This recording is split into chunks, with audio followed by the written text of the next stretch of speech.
Bismillahirrahmanirrahim. Alhamdulillahi rabbil alamin.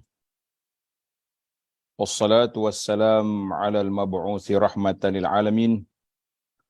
Nabiyyina wa habibina wa qudwatina Muhammad ibn Abdullah wa ala alihi wa sahbihi wa man sar ala nahjihi wa ihtada bihadihi wa istanna bisunnati ila yaumiddin. Amma ba'du. Yang dihormati moderator, pengacara majlis, semua warga kerja Golkar Ihsan, muslimin dan muslimat, para pencinta ilmu, pencinta Al-Quran dan juga sunnah Nabi sallallahu alaihi wasallam. Assalamualaikum warahmatullahi wabarakatuh. Alhamdulillah, syukur kita kepada Allah Azza wa Jalla pada malam ini 3 hari bulan 2 2023 bersamaan dengan 12 hari bulan Rajab 1444. Jadi alhamdulillah kita dapat meneruskan pengajian kita dalam tafsir surah Ali Imran. Surah Ali Imran, sambungan pelajaran kita iaitulah ayat 84, 85, dan kita akan pergi kepada ayat 86 hingga 89. InsyaAllah kita ambil 2 chapter ataupun 2 makra' yang dibahagikan oleh tafsir Aisarut Tafasir. Jadi para jemaah sekalian, alhamdulillah kita sudah berada di bulan Rajab, salah satu daripada Ashhurul Hurum, bulan haram yang diharamkan berperang dan besar melakukan kesalahan padanya, dan juga di antara bulan yang digalakkan supaya kita perbanyakkan ibadat kepada Allah Azza wa Jalla dengan ibadat yang disyariatkan, bukan ibadat yang direka-reka dengan kelebihan-kelebihan yang entah macam-macam. Hari ini tersebar di bulan Rajab ni kak, letihlah kita nak jawab. Jadi para jemaah sekalian, pencinta ilmu sekalian, tak usah susah-susahkan dirilah. Jangan susahkan orang, jangan susah diri sendiri. Habis, macam mana kita nak tahu sumber di manakah amalan-amalan yang jelas yang dilakukan oleh baginda Nabi sallallahu alaihi wasallam dan juga kumpulan ulama-ulama para salafus saleh zaman dulu? Boleh ikuti dalam kuliah-kuliah yang disampaikan oleh para asatizah kita. Sudah pasti para pencinta sunnah mengenali asatizah yang akan membimbing mereka dalam ilmu-ilmu yang lebih jelas, autentik dia punya kesahihannya, maklumatnya, supaya kita tidak terjebak dengan perkara yang tidak baik, menyebarkan hadis-hadis palsu tentang Rajab, menyebarkan maklumat-maklumat yang salah tentang kelebihan-kelebihan itu, kelebihan ini, sedangkan ianya tidak warid daripada Nabi sallallahu alaihi wasallam. Jadi para pelajar sekalian, kita masih lagi dalam surah Ali Imran ayat 84. Bagi jemaah pelajar yang ada tafsir ni, tafsir Al-Aisar ni, boleh tengok di muka surat 133.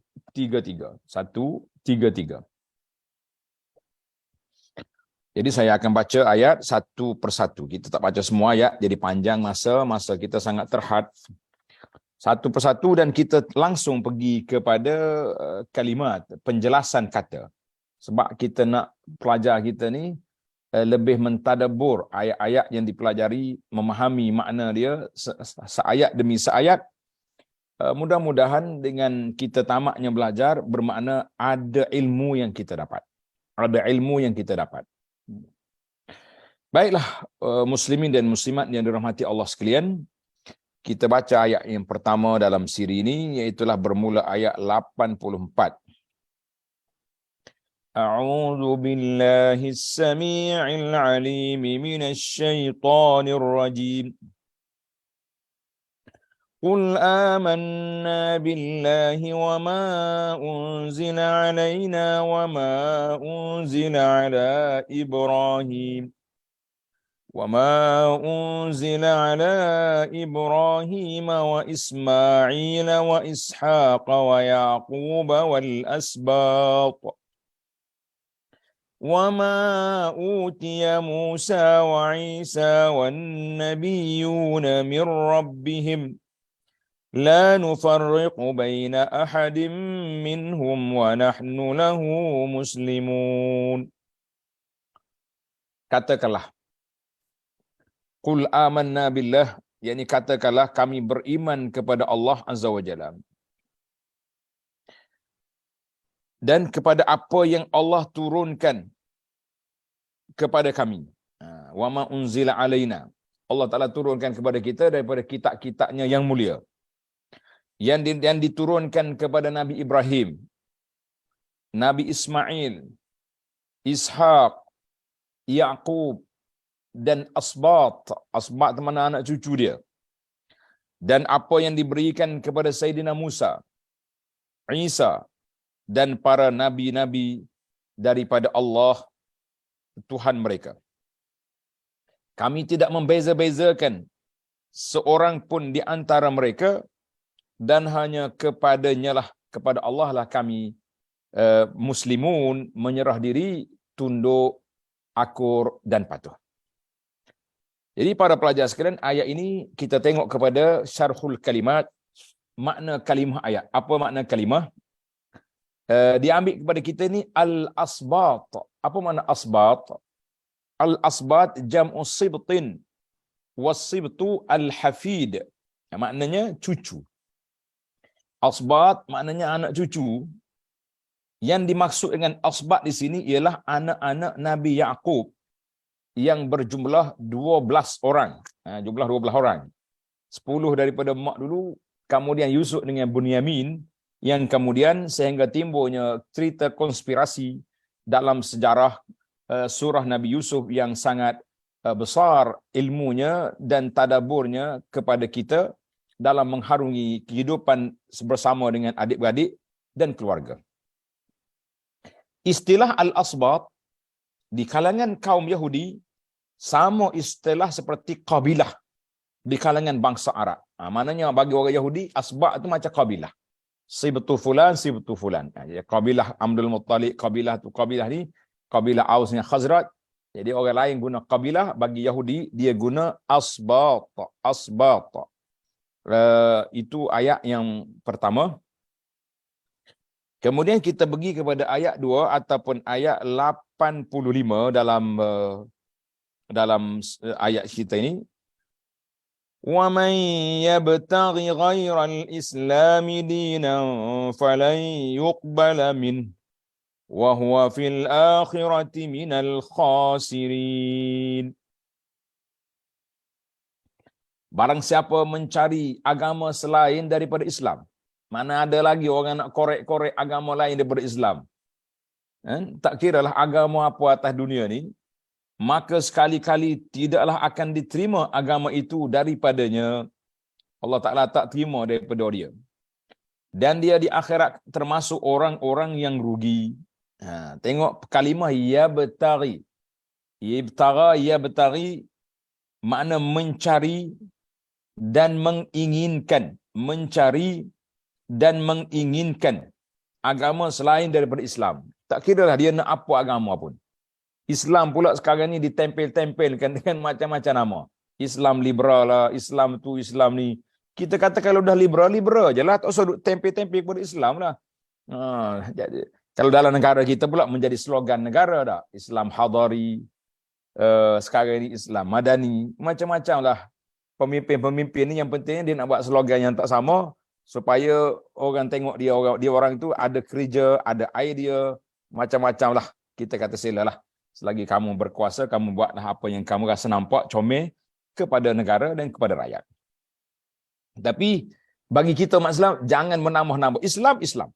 Kenapa nak kata Islam liberal? Apa Islam liberal? Islam ni agama, Islam dinullah. Islam ini agama yang Allah Ta'ala turunkan kepada kita, kepada Nabi SAW. Maka hanya Islam yang diiktiraf. Hari ini jangan main. Kemudian al-khasirin, orang yang celaka. Apa dia makna al-khasirin? Al-halikin, orang yang binasa, orang yang celaka. Les bil khuldi fi nari jahannam, kerana mereka akan kekal dalam neraka jahannam. dan orang-orang yang rugi dalam segala hal, bahkan termasuk dirinya sendiri. Itu mana khasirin. Mana siapa dia cari lain daripada agama Islam, maka mereka akan rugi serugi-ruginya. Tidak ada gunanya hidup di atas dunia ini kalau Islam itu tidak diambil sebagai pegangan, sebagai gaya hidup, dan sebagai panduan yang menyelamatkan mereka, maka kita mengatakan itu tidak terjadi. Baik, al-an nantaqil ila makna al-ayataini. Apakah makna dua ayat ini? Apakah maksud dua ayat ini para pelajar, para jemaah sekalian? Kata di Syekh rahimahullahu taala, penulis tafsir ini dia kata, mazala siyaq. Kedua-dua ayat ini masih lagi perbincangannya tentang hujah-hujah yang ditujukan kepada ahlul kitab. Apa ahlul kitab? Nasara ke Yahudi ke? Sebab daripada awal perbincangan surah ini, saya rasa para pelajar masih ingat lagi, kita bertemu dengan siapa dalam surah ini? Kita bertemu dengan Nasara Najran. Nasara yang mari daripada Najran, yang mari nak berdebat tentang Nabi Isa AS dengan baginda Nabi sallallahu alaihi wasallam. Jadi Nasara ke Yahudi ke, dua-duanya ini adalah merupakan ahlul kitab. Ahlul kitab yang kita kemukakan hujah kepada mereka. Kita kemukakan hujah kepada mereka. Setelah Allah Ta'ala mencela mereka pada ayat-ayat terdahulu. Dari ayat yang lepas, Allah Ta'ala telah mencela mereka dengan Tuhan kata, afa ghaira dinillahi yabghun ya ma'syara al-yahud. Adakah lain daripada agama Allah yang kamu cari? Kenapa kamu duk reka-reka, kamu duk buat cerita tu? Wahai kaum Yahudi dan Nasrani, mu cari apa sebenarnya? Mu cari apa? Jadi kalau mereka nak cari lain daripada agama Allah, maka jika mereka mengatakan, ya, kami nak cari lain daripada agama Allah, maka katakanlah, wahai Rasulku. Maka di sini Allah ajar kepada Nabi SAW, tengok nota kaki di bawah itu bagus. Pada ayat ini Allah Subhanahu Wa Taala mengajarkan Rasulullah SAW beserta orang yang beriman. Allah ajar Nabi dan para mukminin tentang keimanan yang benar, yang dengannya Allah Ta'ala menyayangi mereka agar mereka menjadi manusia sempurna dan berbahagia dengan izin Allah Azza wa Jalla. Mana kalau kamu nak bahagia, kamu nak tenang di sana, aman di sini, maka ikutlah arahan Allah Azza wa Jalla ini. Jangan cari lain daripada Islam. Jadi katakanlah wahai Rasulku sallallahu alaihi wasallam bahawa kami telah beriman kepada Allah. Dia kata dia beriman kepada Allah juga, tak apa. Maknanya satu, yang pertama ni kita sama dengan mereka. Tapi ingat, Allah mana dia beriman? Ingat, kita beriman dengan Allahu Ahad. Allah yang esa, yang tunggal, yang tidak ada anak. Tapi mereka beriman dengan Tuhan yang tiga. La, kita kata itu bukan Tuhan kami. Itu bukan Tuhan. Dan kami beriman kepada wahyu serta syariat yang diturunkan kepada kami. Maknanya kita sekarang ni syariat kita iaitulah syariat Muhammad yang dibawa melalui Nabi kita Muhammad sallallahu alaihi wasallam. Kami juga beriman kepada wahyu yang diturunkan kepada Nabi Ibrahim melalui suhuf dia kepada Khalilur Rahman dan yang diturunkan kepada dua anaknya iaitulah Ismail dan Ishak. Ismail dan Ishak sertanya diturunkan kepada Yaqub. Yaqub ni bapa kepada Israel dan Asbat anak cucunya. Asbat mana anak cucu dia? Anak cucu Nabi Ibrahim. Jadi kita ingatlah keturunan Nabi Ibrahim inilah yang banyak nabi yang mari selepas daripada itu. Kami pun beriman kepada kitab Taurah yang telah diberikan kepada Nabi Musa. Musa tu anak cucu dia lah tu.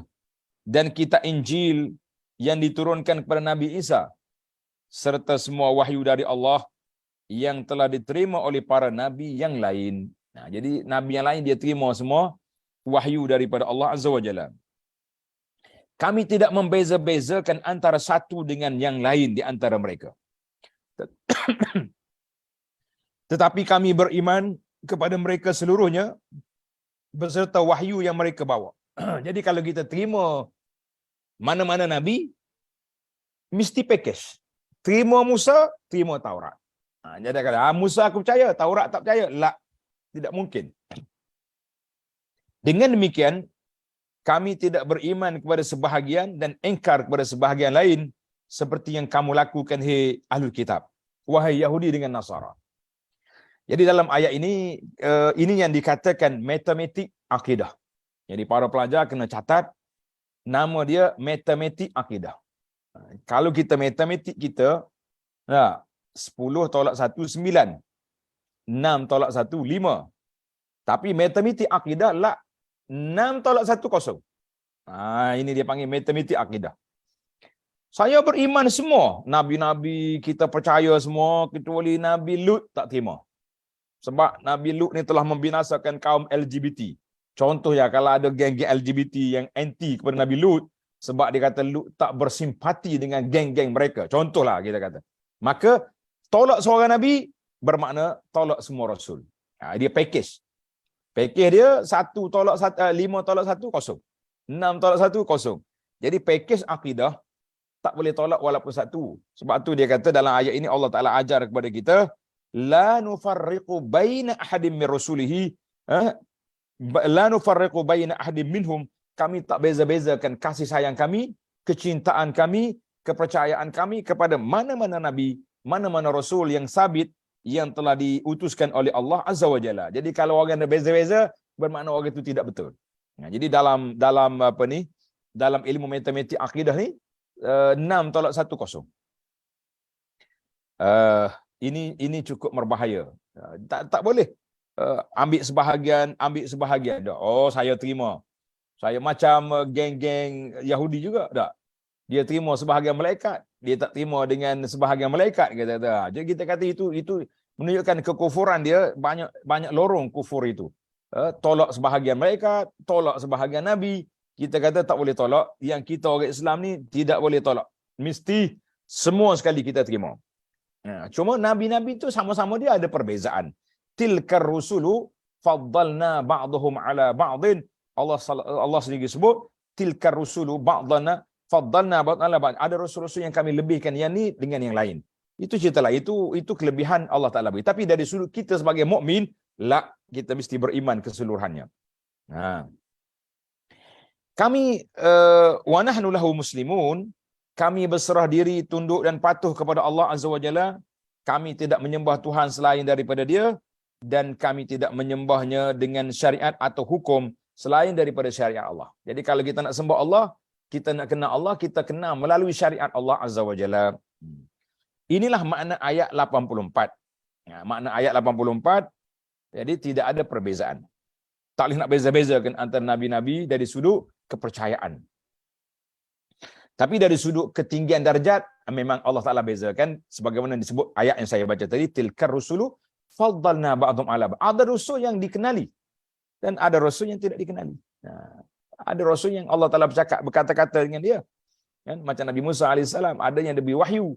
Kita mengatakan itu perbezaan dari sudut kedudukan. Tapi perbezaan dari sudut iman, tidak ada beza.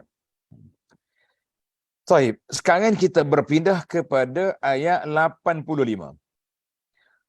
Adapun pada ayat 85, Allah Ta'ala menetapkan bahawa semua agama di luar agama Islam adalah batil.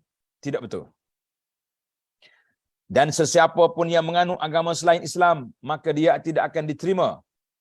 Dan di akhirat dia akan merugi dengan kerugian yang sangat besar. Allah Ta'ala berfirman, wa man yabtaghi ghairal islam dinan falan yuqbala minhu wa huwa fil akhirati minal khasirin. Siapa yang mencari selain daripada agama Islam. Tengok nota di bawah. Rawal Imam Ahmad, Imam Ahmad meriwayatkan daripada Abi Hurairah radhiyallahu anhu bahawa Nabi sallallahu alaihi wasallam bersabda. Nabi kata apa? Taji'ul a'mal yaumal qiyamah. Taji'ul a'mal yaumal qiyamah. Bahawa pada hari kiamat akan datang segala amal baik kepada Allah. Amal baik kita buat, datang. Maka solat datang dan berkata, wahai Tuhanku, aku adalah solat. Allah pun menjawab, sungguhnya kamu dalam keadaan yang baik. Datanglah sedekah dan berkata, wahai Tuhanku, aku adalah sedekah. Allah menjawab, sungguhnya kamu dalam keadaan yang baik. Kemudian datang puasa dan berkata, ya wahai Tuhanku, aku adalah puasa. Maka Allah menjawab, sungguhnya kamu dalam keadaan yang baik. Kemudian datang seluruh amal baik satu persatu dan semuanya dijawab oleh Allah bahawa dia dalam keadaan yang baik. Setelah itu datanglah Islam. Waja'al Islam, berkata, ya Allah, akulah Islam. Datang dan berkata, wahai Tuhanku, engkaulah zat yang maha pemberi keselamatan dan akulah Islam. Maka Allah menjawab, sesungguhnya engkau hari ini dalam keadaan baik, denganmu aku mengambil, denganmu pula aku memberi. Mana siapa dia dengan Islam ni lah, Allah Ta'ala ambil beri. Allah Ta'ala berfirman dalam kitabnya, ayat yang kita baca tadi lah, wa may yabtaghi ghairal islami dinan falan yuqbala minhu wa huwa fil akhirati minal khasirin. Siapa diambil lain pada Islam, orang itu rugi, orang itu celaka, orang itu mengundang bala bencana. Kalau mungkin di dunia dia hidup senang, tapi di akhirat mereka akan susah. Hadis ini diriwayatkan oleh Imam Ahmad rahimahullahu taala. Artinya kita kekal dalam kedudukan kita, kita nak hanya Islam yang diterima oleh Allah Azza wa Jalla. Sebab itu para pencinta ilmu, para pelajar sekalian, kita berhati-hati dengan toleransi beragama. Ini kita ada macam-macam ni. Persatuan, hubungan antara kaum lah, persatuan toleransi lah. Tapi ingat, kita bertoleransi, maknanya kita tidak berkelahi dengan penganut agama lain. Kita tak berkelahi dengan penganut agama lain. Tetapi kita ada batasan, ada SOP. Kita tak boleh pergi ke tempat agama lain sekiranya berkait dengan ritual ibadat mereka. Tak boleh. Ni kadang-kadang kita tengok orang-orang yang nampak hebat, kan? Dia pergi ke tempat majlis-majlis orang kafir, colek atas dahi juga. Apa maksud colek atas dahi itu? Ada makna dia.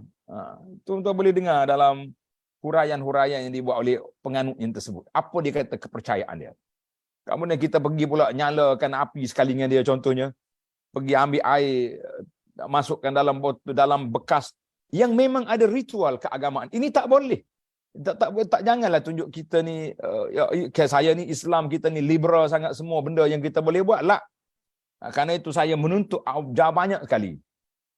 Setiap kali datangnya perayaan agama lain, seperti hari Krismas datang, hari awal tahun Cina, hari depa Bali, hari apa-apa, kita minta waktu itulah pihak berkuasa agama negeri-negeri dan juga pusat balik fatwa-fatwa, garis panduan di manakah yang dibenarkan dan mana yang tidak dibenarkan untuk orang Islam menyertai di dalam acara-acara keagamaan agama lain. Jadi kita bimbang, nanti kita bertasyabuh, pergi buat benda yang menjadi ritual kepada kepercayaan mereka, kepada dewa-dewa, kepada pengaruh-pengaruh kepercayaan dia kepada berhala. Ini bahaya kepada agama kita. Jadi pihak pemimpin berhati-hati, jangan duk tunjuk liberal sangat, kan? Buat apa yang dia suka, tapi dia memberi kesan kepada beragamanya seorang itu di dalam agama Islam. Berhati-hati. Baik. Tamatlah ayat kita ini, kita tengok kepada pelajaran yang dapat diambil daripada ayat 84 dan 85. Tidak sah keimanan seseorang yang beriman kepada sebahagian daripada Rasul dan engkar kepada sebahagian yang lain. Lah, kita kena terima sahaja. Kecuali kalaulah perkara itu menjadi khilaf ulama. Tentang ada Nabi ni, orang kata dia ni Nabi. Ada kata bukan.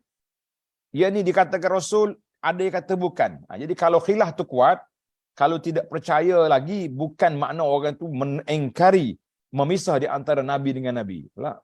Tapi kalau benda sudah disepakati, nama mereka telah disebut oleh Allah dalam Quran, disebut oleh Nabi SAW dengan jawatan dia sebagai Nabi dan Rasul, maka kalau diengkar juga, maka ini dia panggil engkar yang cukup berbahaya. Jangan duk main-main. Jadi ada juga nabi-nabi yang dipertikaikan, kesahihan jawatan dia tu ada juga. Ataupun khilaf ulama macam Khadir ataupun Khaidir, adakah dia nabi atau tidak? Itu dibahaskan panjang oleh para ulama Islam. macam Luqman, adakah dia nabi atau tidak. Jadi kita kata yang khilaf-khilaf itu beza. Tapi yang sabit dengan Qurannya, dengan hadis, jangan bermain-main. Sebagaimana tidak sahnya keimanan seorang yang beriman kepada sebahagian wahyu yang diturunkan oleh Allah, kita terima beberapa surah dalam Quran tapi kita tolak beberapa ayat. Ayat yang menyebut tentang hudud, kita tolak. Ayat bab nikah kahwin, yes. Ayat bab solat, kita terima. Ayat bab riba, no. Kafir orang ni. Tadi saya dah kira tadi, matematik agama tolak satu ayat yang sahih, yang sudah mutawatir daripada Al-Quran, maka kita mengatakan orang dalam keadaan berbahaya. Jadi jangan turun dan engkar sebahagian lain, jangan. Yang kedua, Islam, apa makna Islam? Para pelajar tanda. Al-Islam bermakna kepatuhan. Al-Islam bermakna ish? Bermakna kita patuh, akur kepada kehendak Allah Azza. Al-Islam huwa al-inqiyad wal khudu'u lillahi ta'ala wa jalla. Maknanya Islam adalah kepatuhan dan ketundukan yang penuh kepada Allah Azza wa Jalla. Hal itu sangat bertolak, sangat bertolak, bertembung dengan sikap membeza-bezakan antara para rasul serta wahyu yang diturunkan kepada mereka. Tak boleh kita pilih-pilih, kita mesti mantap, kita mesti ambil keseluruhannya apa yang dibawa oleh para rasul alaihimussalatu wassalam. Yang ketiga, butlanu sairil adyan, batilnya agama-agama selain daripada Islam. Tak usah cakaplah agama ni ambil daripada tu, ambil daripada ni. Kita kata bagi kita orang beriman lain daripada Islam, tak betul.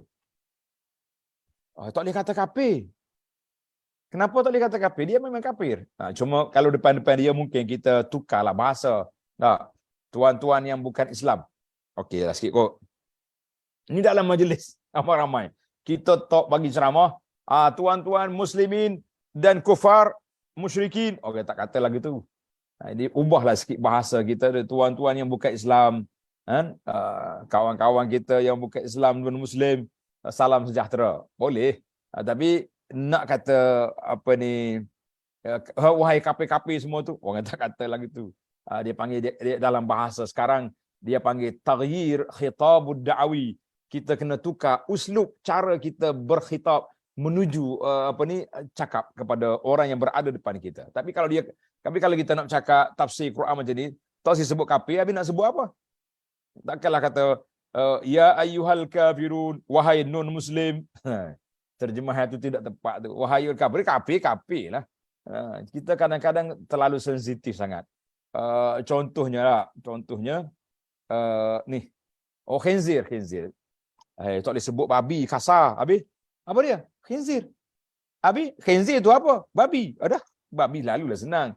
Buat apa kata orang nak pegang telinga ikut ni? Ni nak pegang telinga sini, pergi pusing tangan. Jadi menyusahkan. Baik, tamaklah kita ayat yang pertama, iaitulah tentang kewajipan kita beriman kepada semua agama Islam ini dan semua rasul, tak boleh pisah-pisah. Kemudian Allah Ta'ala beri amaran siapa diambil lain daripada Islam maka tidak sah. Dan kita sambung lagi perbincangan kita, bahayanya orang yang murtad. Dia dah terima Islam, kemudian dia lari daripada Islam. Ini manusia yang berbahaya, manusia yang cukup menakutkan kita. Tengok para pelajar ayat 86 dalam surah Al-Imran. Kaifa yahdillahu qauman kafaru ba'da imanihim wa shahidu anna ar-rasula haqqun wa ja'ahumul bayyinat wallahu la yahdil qaumadh dhalimin. Bagaimana Allah akan menunjukkan suatu kaum yang kafir sesudah mereka beriman. Ini bahaya ni, dia panggil puak-puak murtad. Dia beriman, lepas tu dia lari. Serta mereka telah mengakui bahawa Rasul itu Muhammad sallallahu alaihi wasallam benar. Dan keterangan-keterangan pun telah didatang kepada mereka. Maka Allah tidak akan memberikan petunjuk hidayah kepada orang-orang yang zalim. Apa makna di sini? Tengok makna ayat. Kaifa yahdillahu qauman. Bagaimana mungkin? Dia panggil al-istifham huna lil istib'ad. Istifham huna lil istib'ad. Maknanya tanya di sini tu bukan tanya nak tahu, tanya nak katakan tak mungkin. Jauh sekali nak dapat. Itu dia maksud dia tanya istib'ad. Istib'ad, tengok nota di bawah tu dia kata istifham di sini, kalimah tanya di sini untuk menunjukkan ketidakkemungkinan hal itu akan terjadi. Hidayah adalah keluar dari kesesatan. Tak akan keluar selagi dia zalim, selagi dia kafir. Tengok dia punya bahasa di bawah tu, bahasalah. Istifham tu banyak jenis. Istifham ingkari, istifham linnafi, jadi macam-macam jenis tanya pertanyaan tu. Baik. Itu ayat yang 84. Kemudian Allah kata al-bayyinat. Wa ja'ahumul bayyinat. Telah datang kepada mereka bayyinat. Apa dia bayyinat?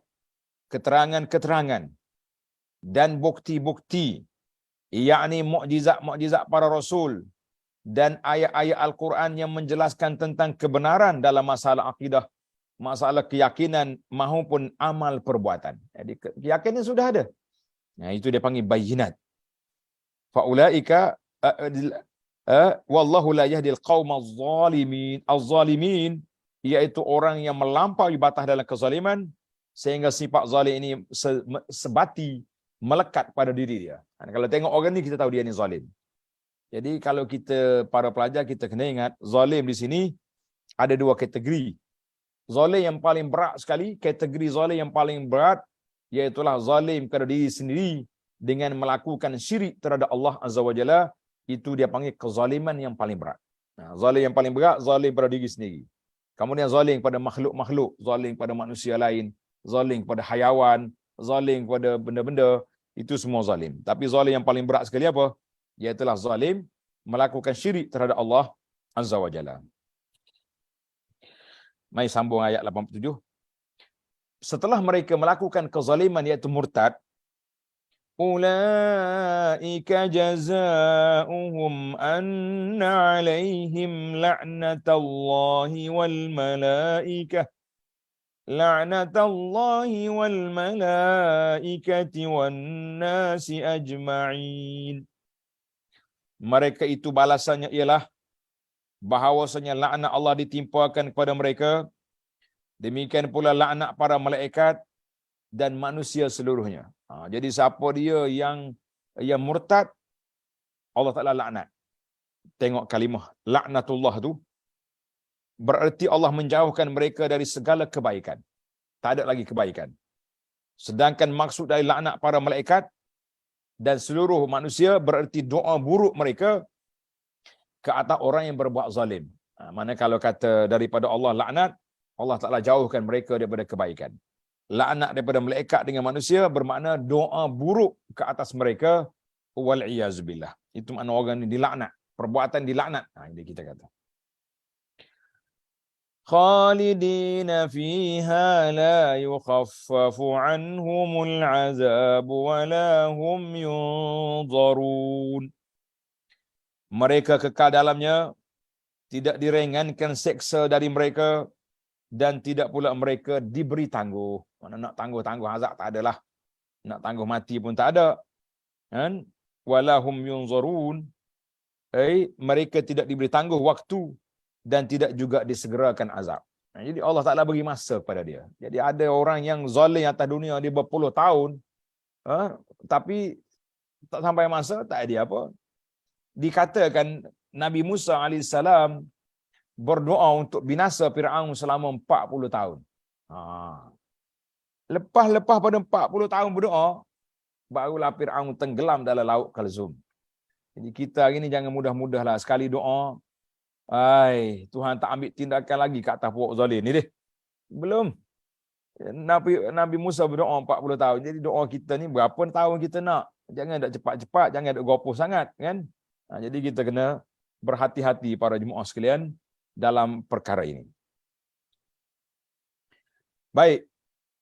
Kalau dia betul-betul insaf setelah dia murtad, dia betul-betul insaf, nak kembali ke pangkal jalan, nak kembali ke jalan Allah. Boleh ke tak boleh? Tengok ayat yang terakhir.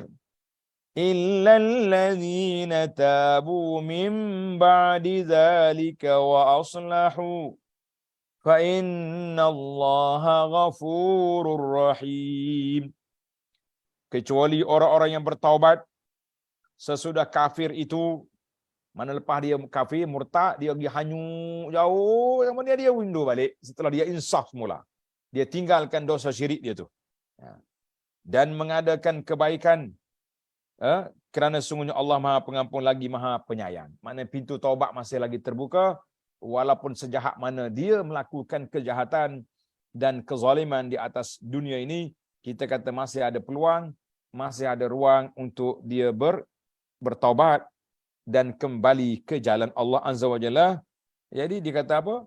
Wa aslahu, ai mereka melakukan kebaikan, membaik pulih di atas segala kesalahan dan kerosakan yang telah mereka lakukan terhadap diri mereka dengan melakukan syirik, melakukan maksiat atau kezaliman terhadap orang lain yang mereka lakukan. Dua-duanya perlu ditaubat untuk kembali ke jalan Allah Azza wa Jalla.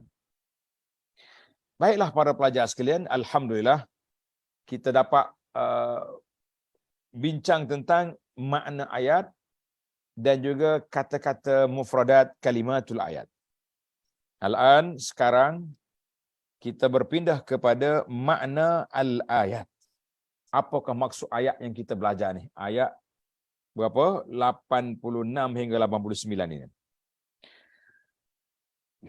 Qala al-muallif rahimahullah, ayat-ayat ini masih berkenaan dengan ahli kitab. Panjang rupanya ahli kitab dalam kitab Ali Imran ni. Baru kita perasan tak? Bila belajar macam ni baru kita nampak. Meskipun isinya boleh menyangkut berkait dengan orang-orang lain daripada ahli kitab, dia boleh pergi juga kepada orang Islam yang lain ataupun kumpulan yang lain, iaitu sebahagian orang-orang Ansar yang murtad. Jadi dikatakan, diceritakan ada di kalangan Ansar, boleh jadi orang ni yang tak mantap iman dia. Biasanya yang murtad ni bukan orang iman yang solid. Mungkin dia ada iman yang lemah ataupun dari kalangan munafik yang berpura-pura beriman. Meninggalkan Islam. Tetapi kemudian mereka kembali lagi masuk Islam dan memperbaiki sikap keberagamaannya. Berkaitan dengan mereka itulah Allah Ta'ala turunnya ayat ini. Kaifa yahdillahu qauman kafaru ba'da imanihim. Bagaimana mungkin Allah akan menunjukkan, memberi hidayah kepada suatu kaum yang kafir setelah mereka beriman? Macam mana Tuhan nak tunjuk? Dia kafir, kemudian dia balik semula beriman. Boleh ke tak boleh? Tapi ayat ini, ayat yang pertama ini, dengan ayat yang terakhir, nampak macam kontra. Macam mana kita nak taufik? Macam mana kita nak jamakkan di antara ayat ini? Ini peranan para ulama tafsir di dalam menghuraikan perkara yang penting ini. Baik, tengok ayat. Kaum Yahudi telah mengingkari kenabian Nabi Isa AS. Dia tak percaya, dia kata Isa bukan Nabi, Isa anak tak betul. Mereka pun tahu bahawa Nabi Muhammad SAW adalah benar. Sudah ada dalam kitab Taurat dia, jelas. Dan telah datang kepada mereka bukti-bukti dan berbagai hujah-hujah, dalil-dalil yang menunjukkan kebenaran kenabiannya dan kebenaran agama yang dibawanya, sebagaimana yang berlaku dalam hukum Allah, bahawa ia tidak akan memberikan petunjuk kepada orang yang berlebihan melampau serta melampaui batas dalam berbuat zalim. Maknanya kalau orang ni tengah buat zalim, tengah ganas kezaliman dia, Allah Ta'ala tidak akan beri petunjuk. Itu maksud dia. Tak akan beri petunjuk. Sehingga perbuatan zalim itu menjadi sikap dirinya. Jadi sebati dah dia ni. Memang zalim, memang jahat dah dia tu. Oleh sebab itu, tidaklah mungkin orang yang keadaan jiwanya seperti ini mendapat petunjuk dari Allah. Walaupun hal itu bukan suatu yang mustahil bagi Allah. Tak ada benda mustahil bagi Allah. Tuhan boleh ya nak beri iman kepada orang yang zalim. Abu Jahal jahat pun kalau Tuhan nak bagi iman, boleh je. Tapi Tuhan tak bagi Abu Jahal mati dalam kafir, kan? Mati dalam keadaan kafir. Selanjutnya Allah Ta'ala memberikan ancaman bagi mereka dengan firman-Nya. Tuhan bagi amaran kepada dia, ulaika jazaohum anna alim laknatullah. Ke atas mereka bahawasanya laknat Allah Ta'ala ditimpakan ke atas mereka. Demikian pula laknat para malaikat dan manusia seluruhnya. Jadi kita belajar tadi, ulama tafsir kata laknat daripada Allah makna Tuhan jauhkan dia daripada rahmat. Laknat daripada malaikat dan manusia bermakna Allah bermakna mereka mengutuk, mengecam dan doa keburukan ke atas orang-orang itu. Yang ini kekal dalam laknat sehingga mereka mesti mendapatkan azab neraka, tidak diringankan seksa dari mereka dan tidak pula mereka diberi tangguh. Mereka tidak diberi tangguh waktu untuk meminta maaf, tak ada masa dah. Atau diberi keringanan seksaan. Walaupun demikian, tidaklah mustahil bagi mereka untuk melakukan taubat. Berapa ramai orang yang kita tengok ganas, zalim, akhirnya dia taubat di saat akhir. Nak kata apa kita? Nak sekat tak boleh, itu hak Allah. Kerana Allah Ta'ala sangat senang, suka apabila hamba-hambanya bertaubat dan dia akan menerima taubat mereka. Allah Ta'ala berfirman untuk menunjukkan bahawa dia membuka pintu rahmat kepada para hambanya walaupun besarnya dosa-dosa mereka. Tuhan kata apa? Illal ladzina tabu min ba'di zalik. Illal ladzina tabu min ba'di zalik, kecuali orang-orang yang bertaubat sesudah kafir itu. Jadi cerita ni panjanglah. Tengok ni ayat. Tengok ayat, tengok nota 141. Diriwayatkan daripada Ibnu Abbas radhiyallahu anhuma bahawa ayat 86 itu diturun berkenaan dengan seorang laki-laki dari Ansar yang masuk Islam. Kemudian murtad dan bergabung dengan kaum musyrik. Setelah itu ia mengirim surat kepada sahabat-sahabatnya yang muslimin agar bertanyakan kepada Rasulullah sallallahu alaihi wasallam perihal dirinya. Apakah dia masih boleh diterima taubatnya? Jadi dia rasa menyesal. Dia tulis surat, sahabat dia minta tanya Nabi, boleh ampun ke tidak kepada dia.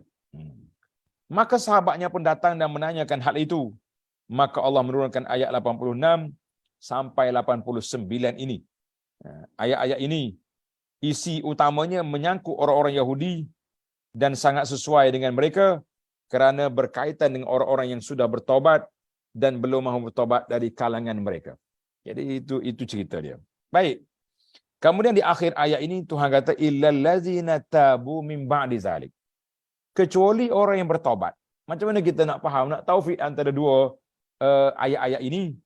Tengok Al-Imam Al-Hafiz Ibnu Katsir rahimahullah taala dan Imam Al-Qurtubi meriwayatkan bahawa Haris bin Suwaid Al-Haris alif ra sa 1.3 Al-Haris bin Suwaid saudara kepada Al-Julas, bukan Jalas tu. Tulis betul. Al-Julas jim lam alif sin. Al-Julas bin Suwaid Al-Ansari telah murtad. Dia berat belaka dua ni. Al-Julah bin Suwaid bapa munafik. Kalau nak cerita tentang Julas ni, ana dah tulis dalam makalah. Cuba tengok di web Abu Anas Madani itu, di bawah tajuk madrasah kumpulan yang menghina, memperli Islam dulu dan sekarang. Ada cerita Julah bin Suwaid. Jadi Julah bin Suwaid munafik. Jadi adik-beradik dia nama Al-Haris bin Suwaid murtad. Keluar dari Islam bersama dengan 12 orang temannya. Lalu mereka bergabung ke Mekah. Pergi Mekah, nak join kafir Mekah lawan Nabi SAW. Tetapi setelah itu Al-Harith bertaubat dan kembali ke pangkuan Islam dan memperbaiki keislamannya, selamatlah dia. Jadi Allah kata, illal ladzina tabu min ba'di zalika wa aslahu. Dia baikkan diri dia, islah diri dia daripada keburukan, daripada perangai-perangai yang tak baik, perbuatan-perbuatan yang tidak baik, betul balik channel, maka Allah Ta'ala terima taubat. Maka ayat ini merupakan janji Allah Subhanahu wa Ta'ala untuk memberikan keampunan ke atas dosa-dosa mereka dan memberi rahmat dengan memasukkan mereka ke dalam syurga. Kita kata alhamdulillah, ruang taubat masih terbuka kepada orang-orang yang nak bertaubat. Jadi jangan kita tutup pintu taubat. Tidak boleh. Selagi ruang taubat masih ada, pintu taubat masih terbuka, belum nyawa dihalkum ataupun naik matahari di sebelah barat, itu apa ni, ruang itu masih ada. Ruang masih ada.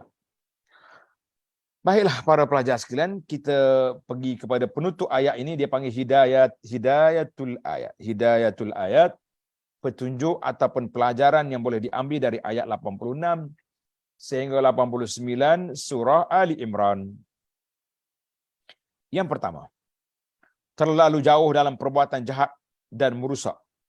At-tawaghul, makna dalam sangat dia buat kejahatan dan buat fasad, kerusakan atau kezaliman yang dia buat, dan kekafiran boleh menjadi penghalang bagi seorang untuk bertaubat. Diingat baiklah.